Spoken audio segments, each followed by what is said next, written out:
Hello and good morning from me, Professor Rob Rolley, and thank you for joining this session, which is part of the Harrison Clark Rickaby's Law Cyber Conference in September 2021. A quick introduction from me, as I am speaking to you today from Wales, up a remote mountain in the Brecon Beacons, with no mobile coverage, but with a community-installed wireless network, which will hopefully hold up for this session. I've had the pleasure of working for over 40 years in the electronics industry, starting out as a sandwich student back in the late 1970s, and then as a graduate at what was the truly excellent research laboratories at STL in Harlow.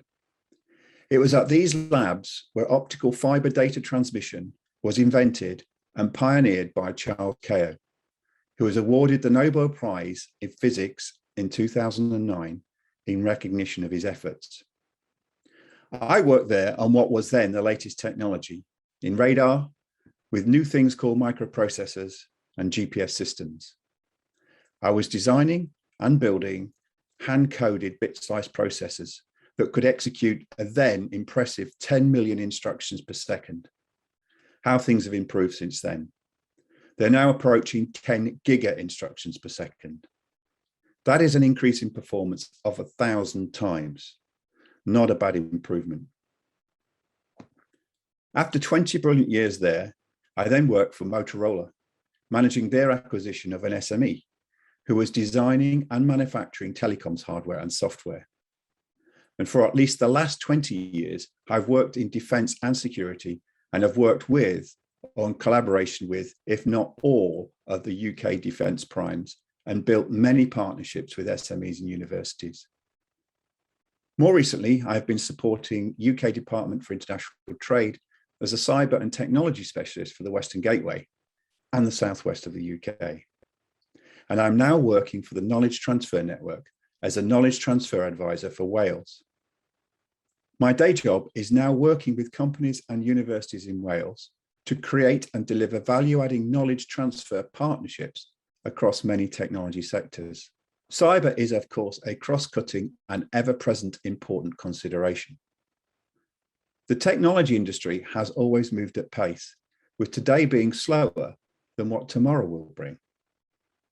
That dynamic is one of the things that makes it so interesting to work in technology, but of relevance here from a cyber perspective. It is that very pace and move towards more cross-sector collaborations that create new and more demanding cyber challenges. Open innovation has and is being used to inject pace, innovation, and value. The large corporates and collaborative smaller companies realize that there is real benefits in capturing the innovation, the pace, the agility, and the transferable technology benefits by collaborating and therefore maximizing the benefit from their respective research and development budgets and investment. As believe me, however big the R&D budget is, it will never be enough to be able to fund all of the research and development projects and great ideas that are requested from within the company. I would encourage you to take a look at the Innovate Edge website to see how it is being used and if it can help you with your challenges. The development and adoption of open architecture and standard platforms has made collaboration and rapid prototyping much quicker, cheaper, and accessible to all. Think App Store or Google Play Store, and how you can get an app for just about anything that just, in most cases, runs on your device, whatever the platform is, be it Android, Linux, or Apple, etc. Open architectures have been around in the commercial world for a while, but they are also now in use in military systems today and have security, i.e. cyber, designed in at the start. You don't really need to be adding it in as an afterthought later. That's not good. And it's also very expensive. In today's session, I will be giving my insights into the strengths of the UK cyber landscape, the support and the networks active in the UK that can make a real impact, and how KTPs may be relevant to you in creating cyber capability for the future. But before we get into that, it's worth mentioning that cyber is one of those terms that conjures up all sorts of images of secrecy and defense. Although it started out in that world and continues to evolve with ever more complexity, but is now much, much more than that, with CISOs, Chief Information Security Officers, and CIOs, Chief Information Officer roles created that are now very much in demand. These cyber roles now have significant board positions in companies and could attract very lucrative salaries. Companies of all sizes, including startups, should take cyber and information security very, very seriously, or learn the hard way. Cyber is a domain all on its own. It has or will impact all our daily lives and businesses as we all move towards a more connected world where we engage, interact, and buy or sell services from the online world, or even drive a car, and being able to trust that when we press the brake pedal, one of the many computers that is controlling the braking system works correctly, let alone a critical life support system in a hospital intensive care unit that works as it should without being hacked, or our own banking details are safe and secure, having just completed an online transaction. Having that high level of often life and death trust in systems and the data connections we rely on in our daily lives is some things we perhaps take for granted. But behind the scenes, there is an awful lot of process and technology and teams working to earn and keep that trust. Here are just a few interesting facts that help set the scene. According to Gartner, the worldwide information security market is forecast to reach $170 billion in 2022.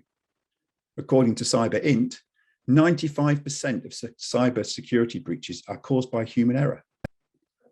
88% of organizations worldwide experienced spear phishing attempts in 2019. And 68% of business leaders feel that their cybersecurity risks are increasing. And on average, only 5% of companies' folders are properly protected, and that is alarming. Set against that worrying backdrop, we can take solace that we have real strength here in the UK. So why should you look to develop cyber products and services in the UK? Well, the UK has the largest, most concentrated and accessible cybersecurity market in Europe. It is growing rapidly. It was £8.9 billion in 2020, and that was up 7% since 2019. COVID has accelerated demand further, according to a Department of Culture, Media and Sport report published in 2021. The UK government has invested £1.9 billion over 5 years through the National Security Cyber Centre. And there are currently 19 university centres of R&D excellence in cybersecurity. And there is a large talent pool supported by initiatives to attract new entrants. There are 5 key elements to the cybersecurity lifecycle which require expertise and capability. Namely, 1, the identification of threat. 2, protection. 3, detection. 4, response. And 5, recovery.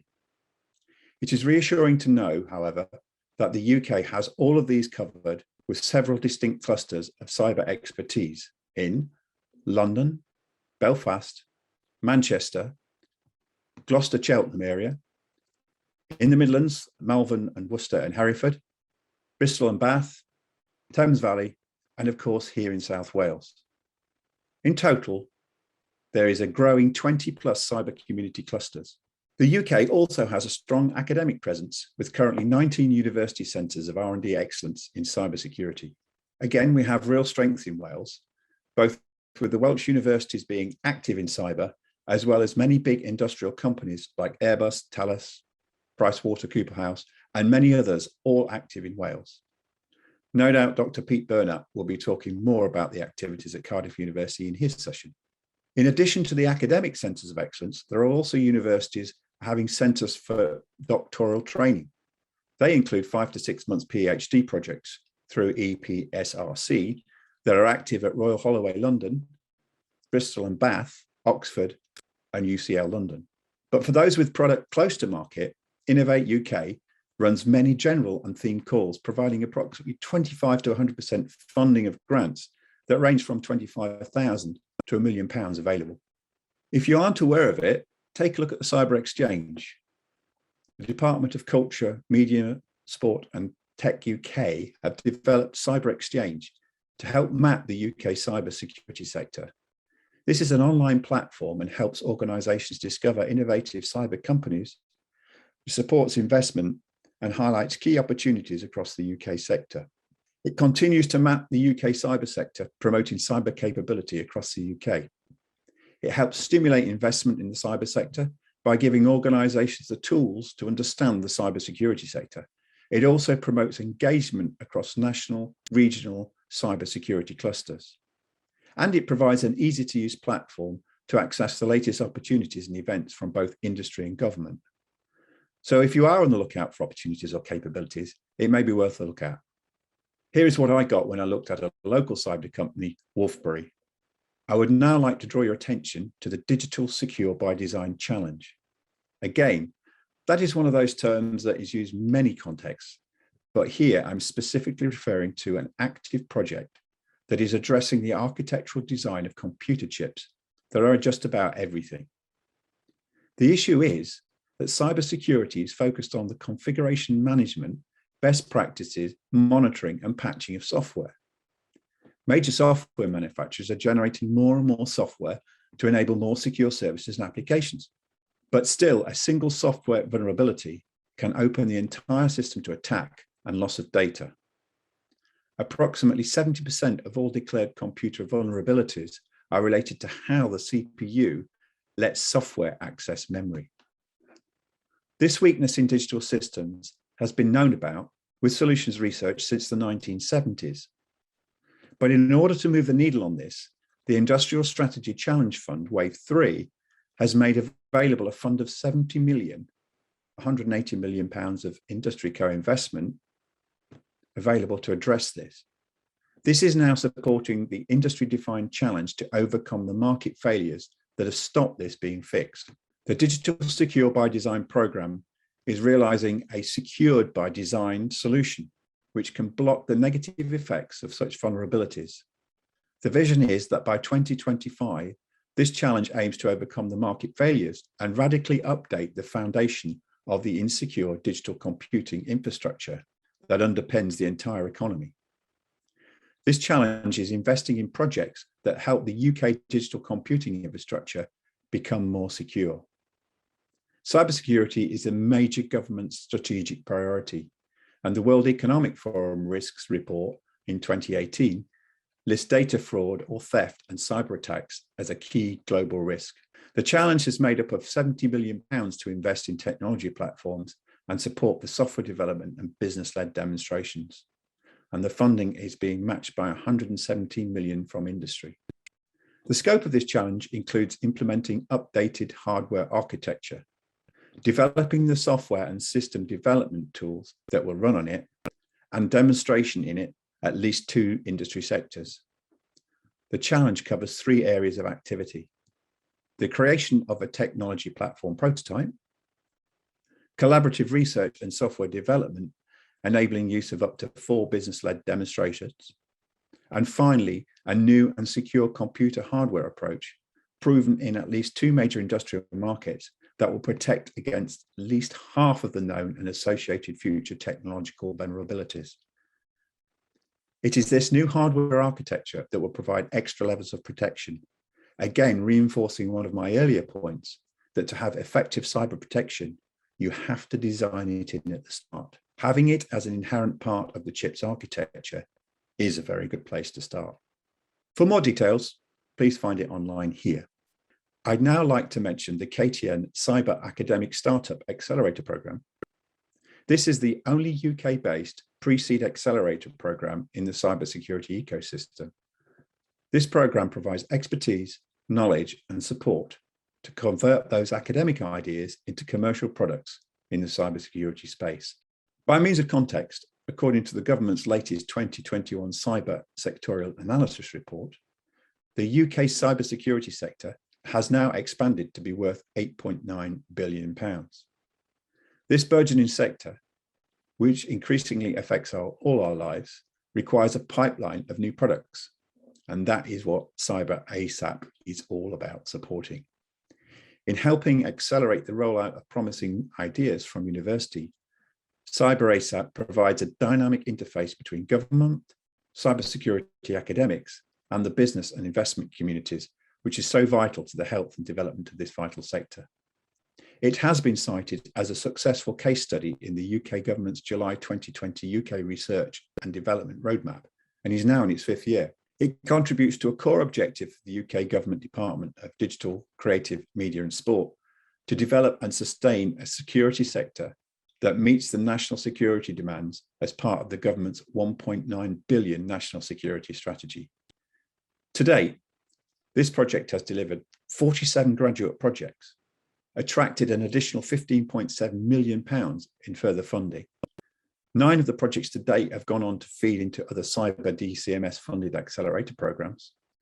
20 new companies have been formed, and 7 projects are still developing with further R&D and collaborations.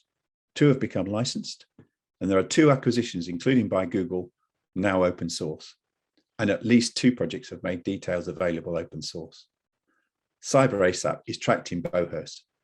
If this is of interest, then take a look or contact Robin Kennedy. Finally, I'd like to talk about knowledge transfer partnerships, which are, in my opinion, a great enabler to businesses and skills growth enabled by access to UK's great knowledge base in universities and in the Catapult network. So what is a KTP? It is a 3-way partnership in the true sense of the word.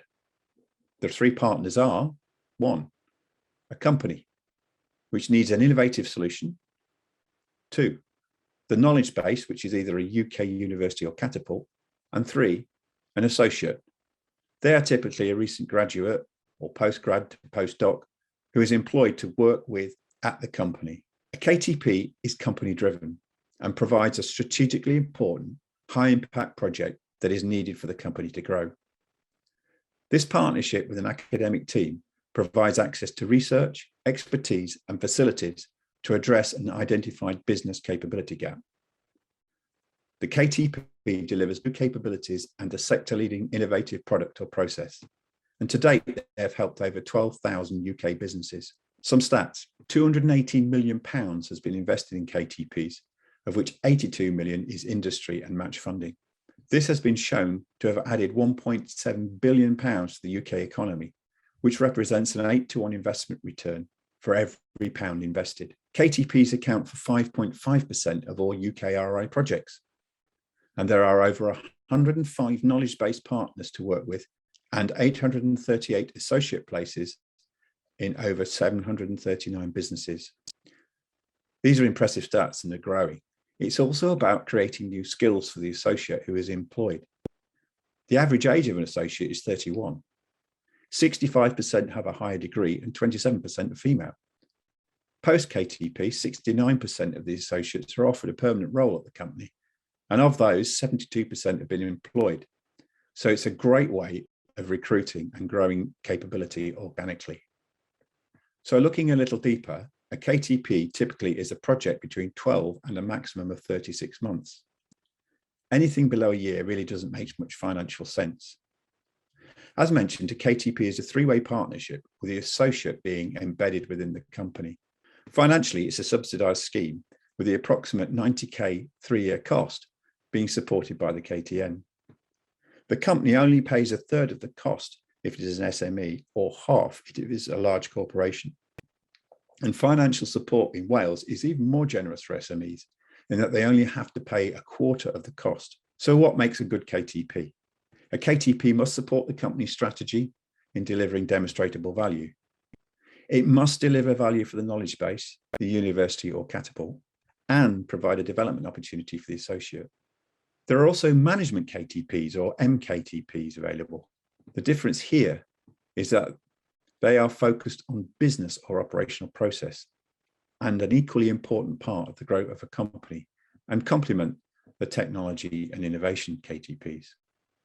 Typically, they can be used to create an alternative business model, identify new opportunities or revenue streams, inject some entrepreneurial thinking, help define and develop new products and services, provide benchmarking, best practice data analysts, organizational and behavioral culture change, improve efficiency and processes, reshoring remote working, new supply chains, and in many other ways help a company deliver its strategy.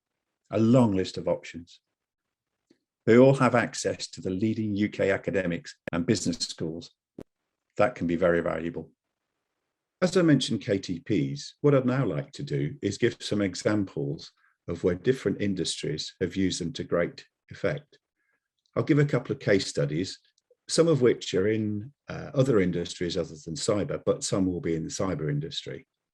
So let's start out with Yasser Motors, who undertook a KTP. And they actually won one of the Engineering Excellence Awards in terms of the KTP Best of the Best.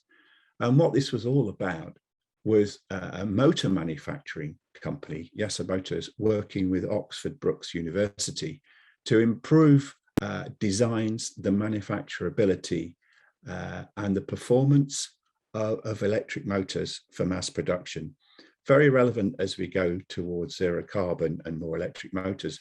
But that's just one different type of example of where a KTP injected real value into a business working with a leading university. One of the other case studies I'd like to talk about, again, not from the cyber industry, but a very complicated industry, and that's the forensic industry. Illumina in Cambridge, working with King's College London, they're a leading developer of and manufacturer of life science tools for the analysis of genetic variation and function. For Illumina, the partnership with King's has enabled significant advancement in the visibility, the introduction and adoption of their systems for forensic genomics. The KTP has enabled Illumina to achieve its vision as being recognized as one of the 4 major suppliers to the forensic industry. And the success of this KTP has enabled to convince senior managers within Illumina of the requirement to grow even more staff to support their business in the long term. So as a result of this KTP, not only they improve their market, but they're actually growing their capability as well. And this has helped to establish this new technology with an accredited forensic environment to showcase its advantages to practitioners in the field. Again, a prestigious award, a certificate winner in the KTP Awards. What I'd now like to do is talk about a couple of the cyber security KTPs.